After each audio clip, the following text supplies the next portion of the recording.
Well, my relationship with music dates down to when I was a little kid.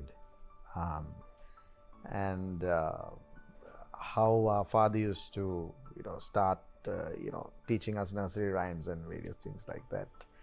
And that entire process. So at a very young age, I think I started singing, thanks to my father teaching me this. I think what was very important was that we also were sort of introduced into the church culture.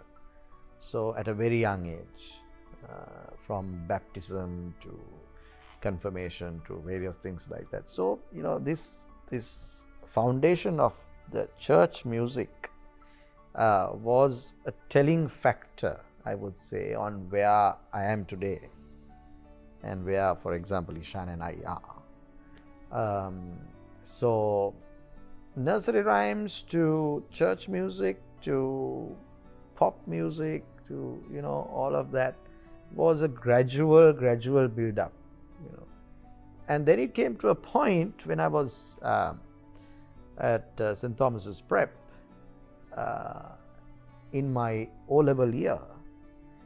There is this gentleman, unfortunately he's no more, he's passed on, the late Rohan De Lanerolle, who really in the early 90s, I would say, transformed the Western classical music in Colombo, I would say, mainly, into something completely different.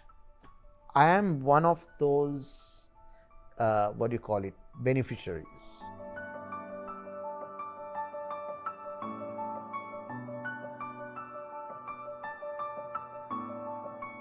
I think it's, if you try to think about it a little bit too much, you tend to lose the plot.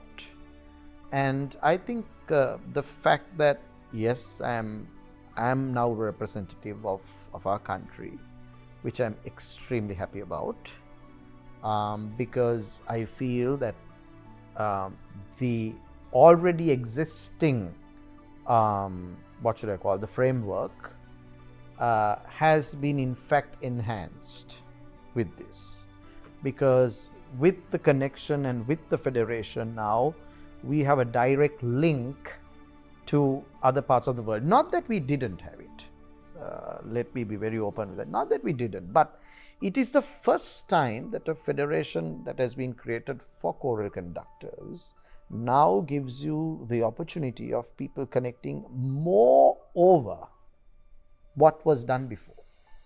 Now, how that works out to conducting, because I conduct 2 international choirs, and then I also I work with children here in Visakha, the girls.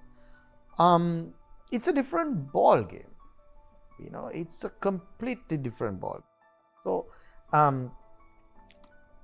if you try to think on the lines of, I'm not just conducting a choir now, I am actually Sri Lanka's chosen, or I'm part of that representation from that country. Sometimes it can get a little bit too nervy, and you tend to lose your bearings in what you're doing. So I think I won't say it's a secondary thing, that the fact that I'm a Sri Lankan and I'm there in the federation. As much as it's good to have, I think you just need to focus on what you're actually doing at that time. One also needs to know the art of conducting. One needs to know how to get from a choir. It can be anyone. It could be children, as in Visakha or any other school. It could be a semi-professional choir that is in Sri Lanka.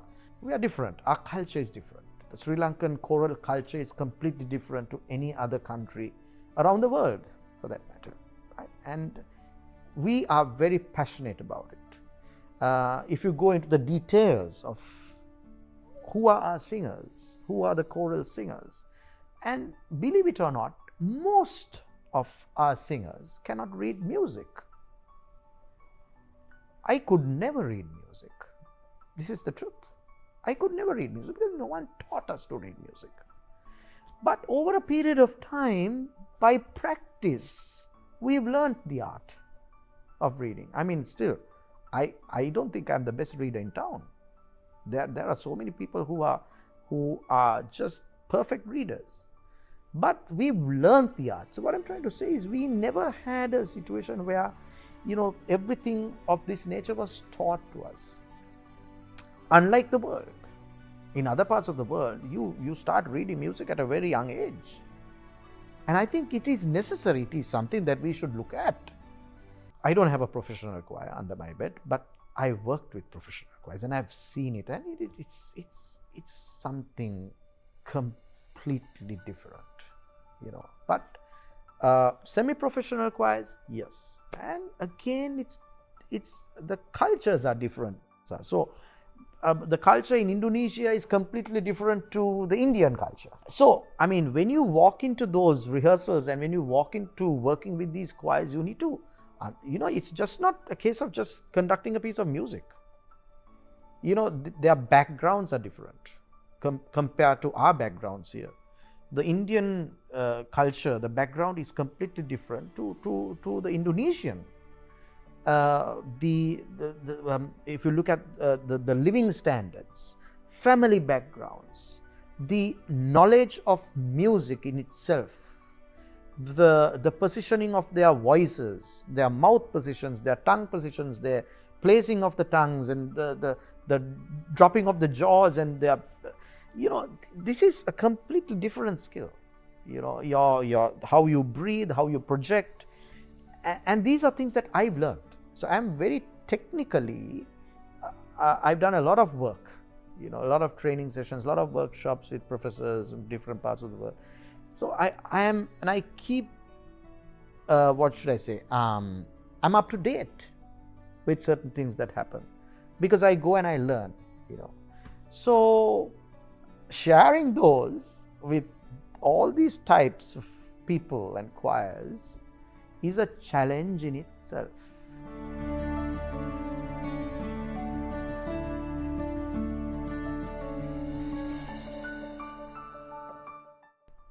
I would say that I think, and this boils down to your home front, and it also boils down to where you are schooling.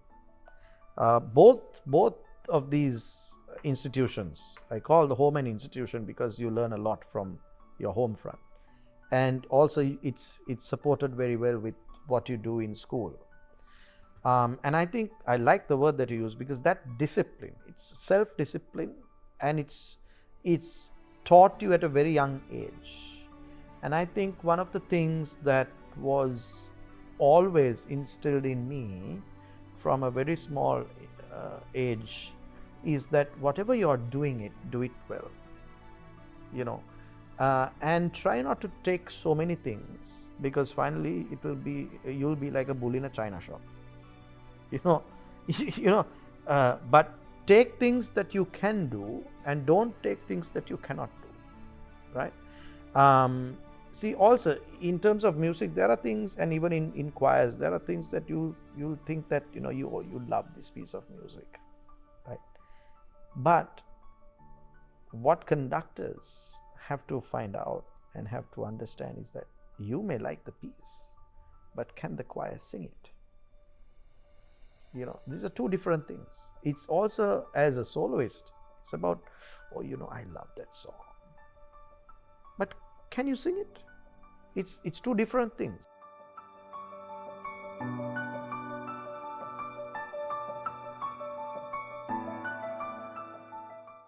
So you have we have a rich culture of our own Sri Lankan music, Sinhala, Tamil.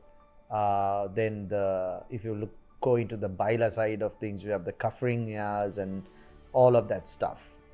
And then you have the Western music in terms of the band music, and you have the Western classical music in terms of talking of the great composers and the current composers, and then you also have a pop side of things. And now, not forgetting, you have the rap music.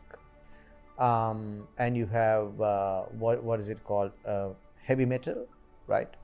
There are so many, you know. Sometimes at one point when my son played this rap music to me, I couldn't understand head or tail of it, right? And I said, what nonsense is this, right?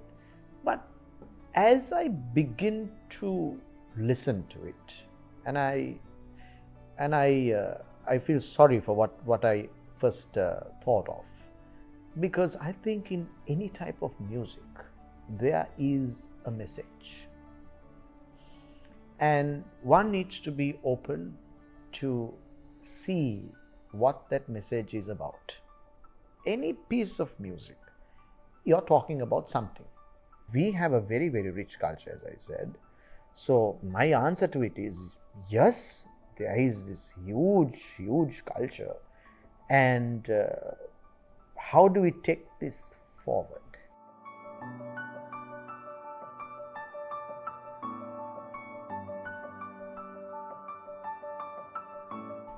The De Lanerolle brothers, I can tell you, have always wanted to be current and have evolved.